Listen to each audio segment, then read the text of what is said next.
Paul. 84.夜夜苦果有甘在先。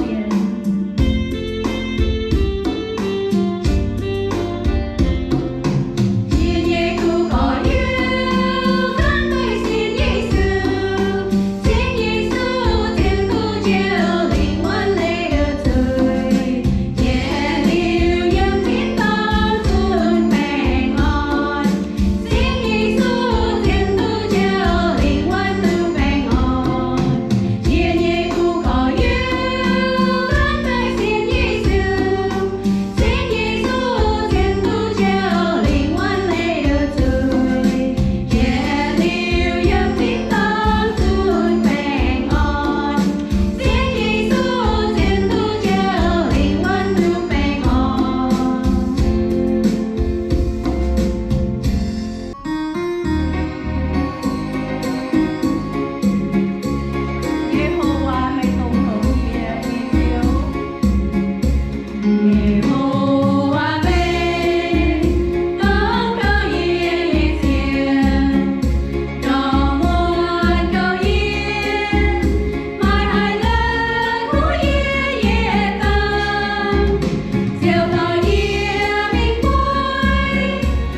có sơ hạt có sơ lòng có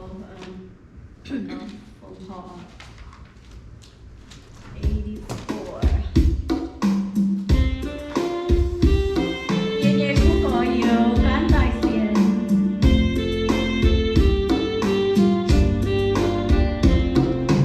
爷爷不过有干在线耶稣见耶稣天父就领我泪的罪耶流阳天当尊平安见耶稣天父就領我到平安爺爺不過有干在線耶穌見耶穌天父就領我淚的罪耶流陽天當尊平安見耶穌天父就領我到平安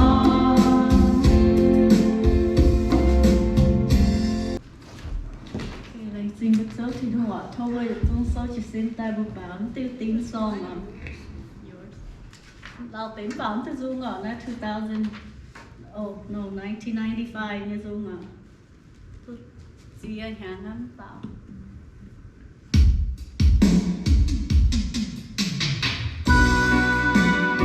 ôi chủ tôi ham như cháu cô đã non cho mà hỏi chủ rồi em với cháu trình hồn rồi em kinh sâu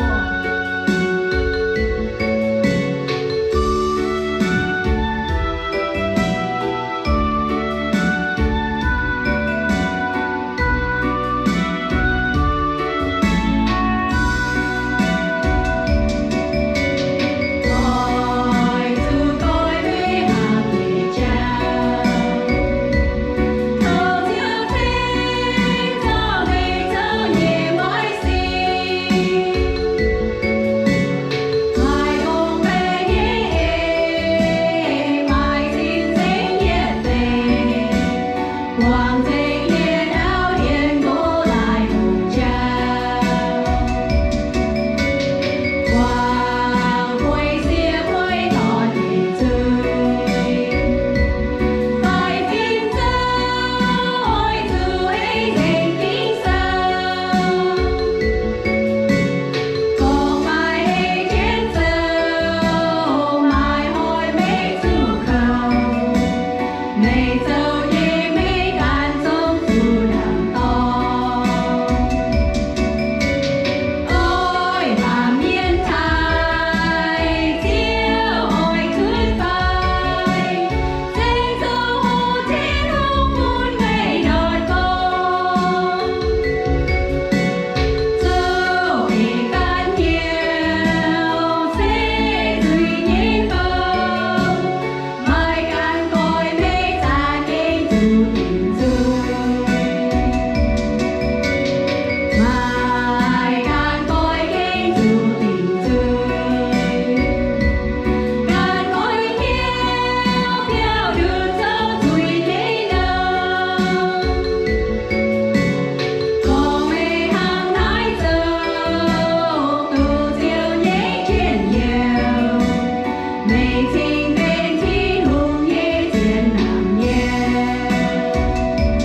sự tình huống sắm hải yêu hỏi bố mẹ những sâu bố mẹ con gọi yêu hỏi nào cầu trên mà nhà hiếu phải cầu trên mình bật diêu bùa cầu trên bùa bật diêu nào trong hồ bấm cầu bùa bật diêu nè mà trong hồ bùa hai bìa mà cái nào hai bìa cái bỏ thảo bùa bật diêu bùa bùa hay số tỏng phái hay lên cô phái để bùa những bật diêu này sầm khăn hay bùa những bùa những mẹ bùa dầu nhu ở miền Hải yếm bùa những bật diêu suốt rồi họ bằng thảo những cái số yếm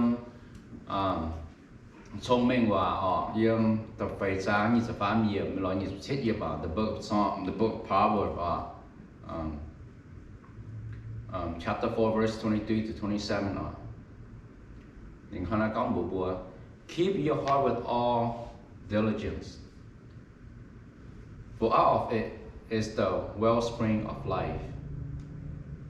Put away from yourself a perverse mouth, put corrupt lips far from you. Let your eye look straight ahead. Fix your gaze directly before you. Make the path of your feet level. Let all of your ways be established now. Don't turn to the right hand nor the left hand. Remove your foot from evil. Ở su phải phim cầu lộn cần như hiểu. Với su xiang mẹ như con yếm hiểu suốt tài. Mấy oi su quang sinh con bè đuối miền nhẹ hòa. Bún chá nhẹ hòa lê gọi mày nhẹ dùi. Ở su bún mây nhẹ mxinh măng dạ ngó đàn. Ở su bún mxinh măng xiang xiang ngó đàn mình. Ở su bún mây nhẹ giáo yang nhẹ cháu yuan. Mây mi nhẹ tiêu tiêu cháu xỉu uốn. Mấy tung phiên mình giải phai biểu. Ở su bún mây nhẹ giáo lây gọi ổ nhẹ cháu. Như này xin tin hướng gọi họ mặc thầu bún nhẹ hiếu mặc thầu bún nhẹ hiếu bún mặc thấy gì làm cái sâu bún bún thức bùi thì hiếu bùa họ nó sầu bún nhẹ hiếu nít tin thu bún nhẹ hiếu giờ họ nó mà chá với chú nên có bún nhẹ hiếu sẽ xem mẹ nha con xem mẹ nha con xem mẹ nha con với chú bún nhẹ hiếu bùa họ sầu tòng bùa họ phép tin thu nhà hám như bùi mẹ yếm bún nhẹ hiếu suốt bùi hiếu tò bùa. So have you ever considered the power of your heart? What your heart can do? Have you ever considered what your heart can do to you, your faith, your life? Bố tôi hám thải như phải mà chẳng hồ, và bố tôi hám chuyện như phải. Bố tôi xa mà thật bố nhiên hiếu như phải, mà bố nhiên hiếu bỏ thật bố nhiên hiếu. Bố nhiên hiếu là hãy mà chá phải, mà chá phải. Bố tôi hiếu này phải mà tôi hiếu. Bố nhiên hiếu là sẽ mà chá phải. Bố nhiên hiếu hãy tỏ bố mà tú dễ liệu như xem mẹn phải. Bố nhiên hiếu hãy tỏ bố mình tú dễ liệu khấu nhé xem mẹn nhưng bố nhiên mẹ. Bố tôi hám thảo bố nhiên hiếu như phải mà thảo bố nhiên hiếu phải. Bố tôi hiếu như phải. Do you know that your heart had the green thumb if it was given the chance to you? Your heart could be the master gardener. It will, whatever it grow, it will bear fruit if you give it a chance to. Bố ta hâm như phải, mà ta hiếu như phải. Bố như mà diêu nó kèm phải nhiệt tao. Số đề miền lộn hay số đề miền. Hay số đề hay miền. Hay miền xoắn cái đấy hay miền. Bố con green thumb nó bố con bút xoắn như là suốt. Bố lúc miền bởi miền bởi tên nhiên đau hoang đấy. Quả sao cái này hám chứ phải suốt nhà. Ní mèn mình xoắn cái này như miền nhủ. Xoắn như là suốt xoắn như là lộn. Bà bố như một diêu nè hăng nái.แต่ฟังบ่บุญโอกาสนี่บ่บุญ chance นี่บ่เสียงโหนี่บ่ช่างนี่บ่ดิ้งสวงอยู่นี่สวงตัวสุดเจ๋งมาอยู่นี่สวงสุดหนังไม้บ่ยิบ่ซิวนะมาช้ามาเป็นใจสองเราปุ่นบัวสุห้ำลงไฟฟิล์มตุ่มบัวสุเอาปุ่นอยู่นี่ยืนนี่ปัวปุ่นนี่หามเหยียปุ่นยืนนิ่มนี่หามเหยียบัวสุไฟฟิล์มบุ้งแจ้งบุ้งมาปุ่นสุตุ่มนิ่มหยาบนิ่มมานิ่มหามสุ cụ nhà xuất những bữa mẹ cái nhua. If you know the power of your heart, let it grow for success. Hắn nói bữa ti hiếu từ bữa hiếu nó đã hãy mà chát mẹ. Bữa ti hiếu từ bữa hiếu hắn nói mẹ đã hãy mà phân sẻ mẹ. Hắn nói bữa sự to nên lồng số bữa mẹ. Soạn bún nghiêm như soạn bún mẹ nhiệt điệu nhiệm nhé. Nhiệt điệu mẹ nhé nhủ. Nhiệt điệu bữa hiếu làng của yếm nhé nhủ. Bữa mẹ của yếm nhé nhủ. Soạn xuất đèn xuất biếu thật thông trong bùa làng nhé. Bữa mà biếu ké nhẹ nhé bữa sập bè. Cam như gì bữa cái xe. Bữa hiếu của yếm nhé nhủ. Bữa cho bữa soạn nhủ. Bữa mà nhủ nghiêm. Nắng cho như bùa hám gì bữa hiếu của nhủ. Hám gì bữa mẹ. Bữa này là cụ nhà, bữa này là bát xuất tài, hay thề mùa. If your heart believes you can, you probably can. But if your heart believes you won't, then most likely you won't. Sẽ có mấy hiếu mấy xiên, có mấy hay nha, hay sầu nha, hay tú nha, hay mai nha. Có sắm chỉ mà hay tú, mà hay mai, mà hay sầu tới mình, mà hay sầu tới chuối.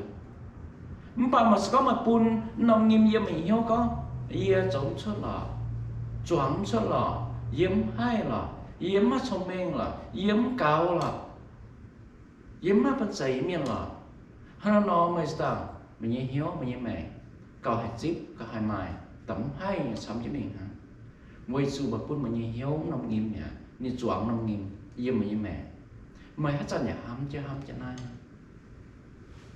nông cho dân để cung cho mình hiểu cung cho này. What your heart believe is a ignition switch on. Không có mình hiểu xiên hiểu, mình hiểu tình hiểu nhà, nãy quân xin mình hiểu niềm tình nhà, niềm tình mình hấp bún niềm tình mình hái, hấp bún tăng nhất, quan tăng nhất giang tăng nó, bây giờ hiểu bún này hấp nó. Sẽ có mình hiểu mà xiên mày mà bạn sấy miền nó mà cho mình như miền mấy mẹ của yếm như miền mà xấu như số tôi xuân miền mà sẽ cầm gì với chủ mày ta cáo bên thiên thung đàng nhá mấy sẽ cầm gì hay nó mà turn nó lại ta mà turn nó flip ta turn nó ignition ta mà qua nó tăng giang là phun xỉu chứ ô như cháu giang nhá ôm như sợi giang nhá như xoắn như số như nhà mà giang mà phút mà lộn nhá sẽ có mày có mà nhìn hiểu không? Như số như xoắn số lọ, số như là mảng bể na, lõm tôi nhặt khấu có cái nàng có dây nàng sáng quá, mày búng nó tăng mà turn nó flick on, switch on ta na, mày hiểu xiết thằng na na, mày chủ ta tu thằng ấy nhỉ họ. So what our heart think determine will what happened to us, will determine what happened to us. Hắn nó bùi hiểu, hắn nó hám bùi hiểu, hắn nó bền. Bữa nhiêu nó tiền, bữa nhiêu mẹ rồi nó tiền thì cháu bằng bữa giang nhá, bữa nhiêu cháu giang bữa cháu lộn thì không nhận các cháu mình đàn, bữa cháu khỏi những cháu bố mình đàn, và bữa nhiêu tiền hàng nái bữa giờ tụm thì cháu giang như mình nè, thì không mình đàn phải khỏi những cháu bố mình nè, bữa nhiêu mẹ thì khuyên yếm bữa nhiêu bọn tỏi khuyên yếm, mà cũng nó bọn giống như xây làm bọn giống như quần hiếu, bọn giống như hại như xây kiểu bữa nhiêu mẹ, mà bữa xiên con cháu tình hùng. Nên coi cháu đừng tỏ bùa bùa như mẹ mà khủy yếm bùa như hiếu khủy yếm sẽ có bùa như hiếu nó xiên nản khao này bùa như hiếu sủng làm khảo mà làm hám mà. If we want to change our life, we need to guard our heart.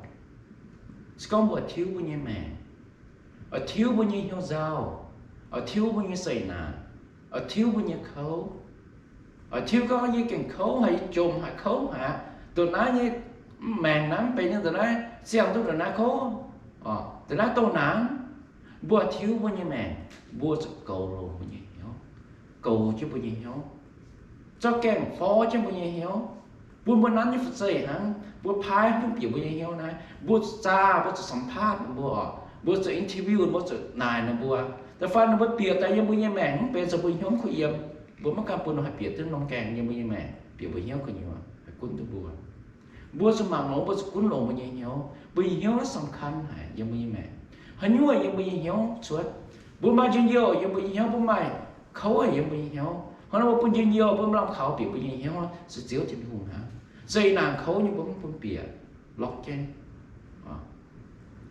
So whatever we plant in our heart and nourish it with repetition. And emotion one day will bear that fruit now. Sẽ có bữa to như nghiêm buồn buồn như hiếu xuống. Bữa sao nhà to buồn ăn chế buồn buồn hiếu. Lo buồn lỗ mà buồn buồn hiếu. Hàm chế này nó nghiêm. Bữa sao nhà hâm chế này. Mấy con hiếu bà. Lỗ phải xíu. Tao hỏi sự cụ nhà xuất điện ta xuất biểu ta buồn buồn tụ nhủ á. Có bữa sáng nhà hâm trên rau. Buồn buồn hiếu cũng trên rau. Hát sao để hỏi hâm trên rau nhà. Mà làm khảo nhà, mà làm hâm nhà, mẹn về nhà, mẹn khấu nhà, chỉ nhà mà nhà. Bữa sau nó bữa hiếu sản hâm sẽ năn cho nó. Tôi mình trộn như xoắn chứ, cụ nhà suốt bên đèo pháp yếu tôi như, bữa ta tôi giàu hả, tôi khấu hả, bữa anh giòm hả, mà làm khảo mà làm hâm chỉ chia như bữa mẹ hả, mẹn về nó giống như mẹ hả. Mà bữa sau lộn cái ta lấy chiếc chim thu hả. Ấy cổ phải lùn phải. Yêu bọn sẽ nản phải yêu bọn sẽ khâu trong hồ chiếu trên hồ một trận như chiếu mà cũng nhiều mà cũng như mà chẳng chuột bây giờ nó cho chuột không có như xấu như không bà như chiều như cào thô mà sản thiệt chiếu trên hồ liu mà xấu như xíu mà cũng giận như sệ mà sao mấy bữaท้องchứ nhụt mày cho mình sang hồ mà sao mấy bữaท้องchứ choáng cái sang hồ mà sao mấy bữaท้องchứ hoài cái bỏ cho hỏi đi sang hồ. Bố giờ túm nhủ nghiêm, túm nhủ điện, túm nhủ biểu thì em vui như mẹ. If encouraging thought are planted positive, outcome will sprout. Positive outcome will sprout. If encouraging thought are planted, positive outcome will sprout. Sẽ có bố mà lộn như hâm lộn như cháu, on tới bố như hiếu như cháu, on tới bố như mẹ như cháu, on tới bố không tỏi như cháu, on tới bố chịu bao tỏi, on tới bố chịu bao như cháu. Bố tỏi nếu như tại dân chứ bố như hiếu của nhà, bố bố hiếu nắn cho nái. Nó nói bố như nhà, bố của nhà, sẽ hạt suốt lộn như cháu. Plant the seed of failure and the failure will follow. Chỉ có bố tỏi nó mấy làm khảo, dân điêu mẹn bề nhà. Nó nghiêm bố hiếu nắn chứ, bố nên xuống, bố nên sẽ chiếu cũng chứ. Bố ta mà chỗ mình, chỗ như ở đó, chỗ như ở xuôi, chỗ như ở vẫn bề. Hỏi chuối cho bố sofa, hỏi bố cho bố sớm cho. Chỗ bố sẽ em, nói mình qua dòng tài. Bố như xỉ quảng nói bố sớm mình sở tài. Hát chàng là thiếu năm điểm, hai biến chỉ năm điểm, lắm chỉ năm họ như bố như mẹ. Sẽ có một số failure tại giống như bố mẹ, bố phải những failure. When you start thinking and saying what you really want, then your heart will lead you in that direction. Có bữa như mẹ nó sang hồ bữa hát sao nhà hâm chứ, hát sao nhà ỏi chứ, hát sao nhà hâm chứ con. Ý ở tụ nái, như mẹ ở lộn, như bạn trẻ ở lộn, như mà thông minh, như mày hâm thì hùng hâm như mẹ hai bún thọ thì tao miền, hai cô liên thọ thì tao miền, như mà xây nàn. Ý sở sẽ lộn, như xì thiên hùng miệng dành hả, thiên hùng đã khó dẫn thì cháu con bố mình. Bây giờ cháu thầy hình chĩa như hả họ. You must learn a new way for your heart to think. Bố sụp hộ con bố như hiếu, bố sụp hộ tại ở xa mà bố như hiếu. Tùng nhu sụp bố như hiếu, hắn nhu bố như hiếu mà chá, sụp nghiêm ta chọn bố như hiếu mẹ. Bố sụp hâm nóng dạ lộ nghe. Bố sụp ta cào thốt thiên hùng. Bố mà chá bố lộ mẹ bịa bố như mẹ. Bố miếp chứ bố ui bố như hiếu.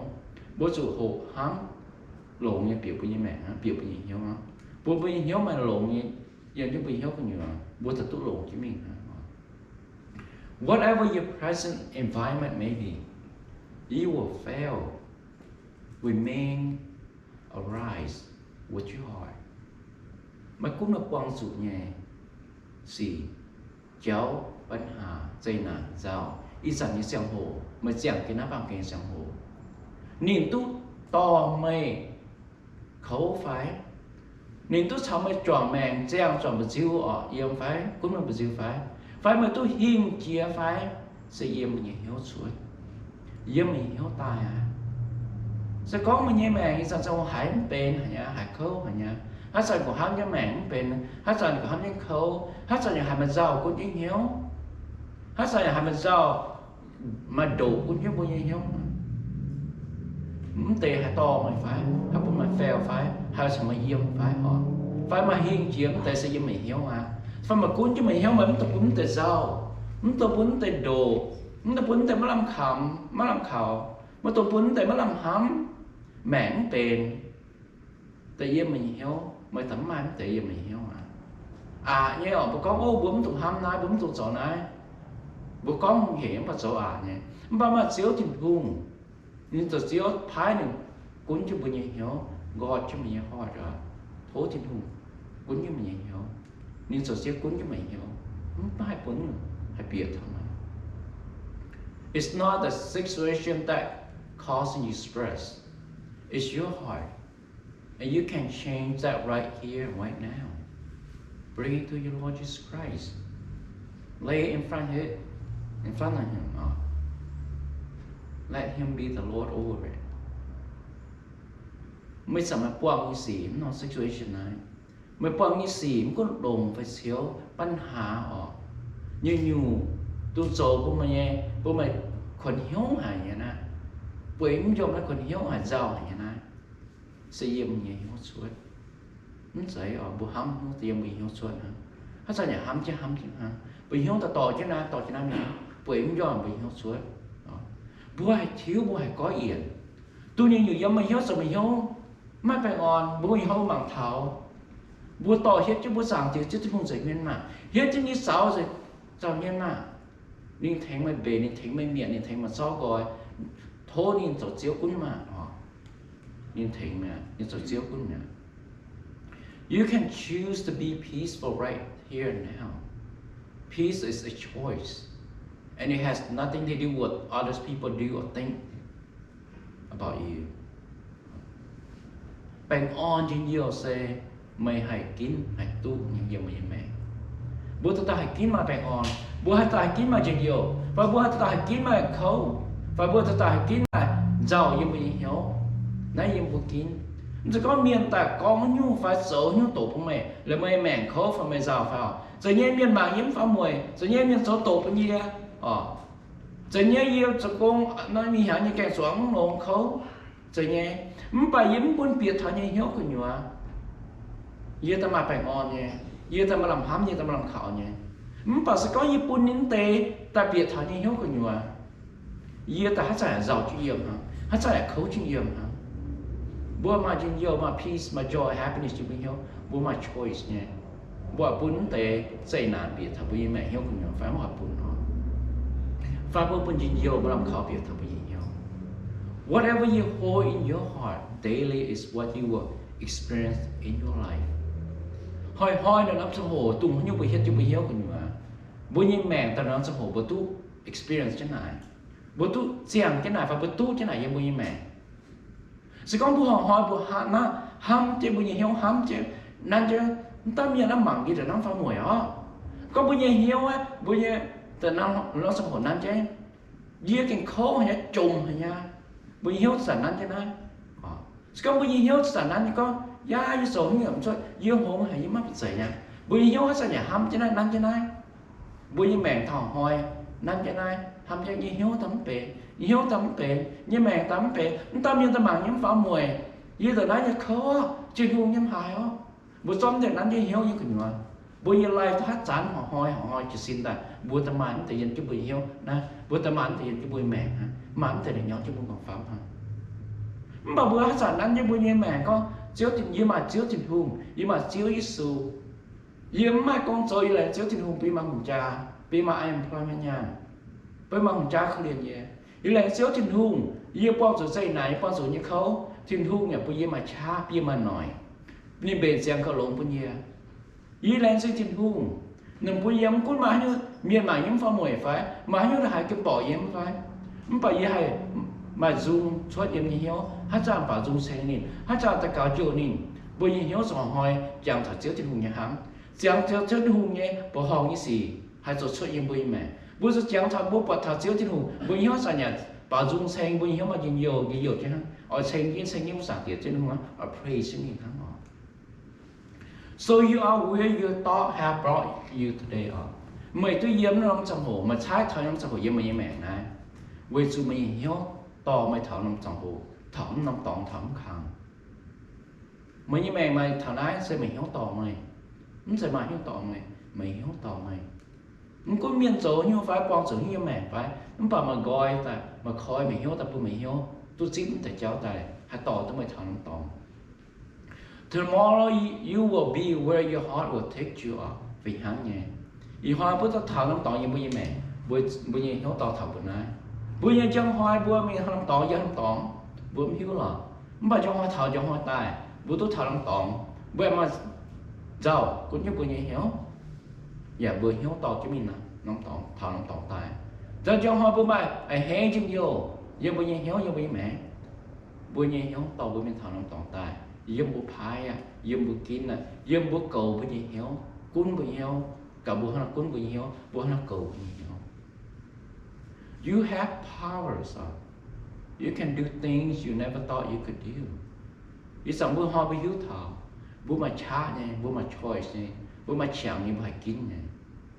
Bữa hay sầu tung bữa hắm, bữa giống hắm giải bữa giống hiếu tôi bữa hay sầu nha, bữa hay cuốn thảo bữa như hiếu. Bữa hay sầu chiếu cuốn thảo bữa như hiếu, hay phái bữa hay nhung, nhìn hay choàng phải hay tốt choàng, hay phái nhung nhìn bữa đen choàng phải hay tốt choàng như bữa như mẹ. There are no limitation in what you can do. Hắn nói hiếu tạ bùa hai con bùa hai giờ bùa mình hiếu bùa mẹ tôi lộn phải tôi lộn mà hai hạt tăng tôi bùa mà hai ghét tôi bùa bùa sự bị hiếu. Time to do some cleaning and taking out the trash off. Hắn nói bùa hiếu tạ bùa sự tháo xem hồ à bùa sự phiêu bùa như hiếu bùa sự rào bùa như hiếu bùa sự cầu bùa như hiếu.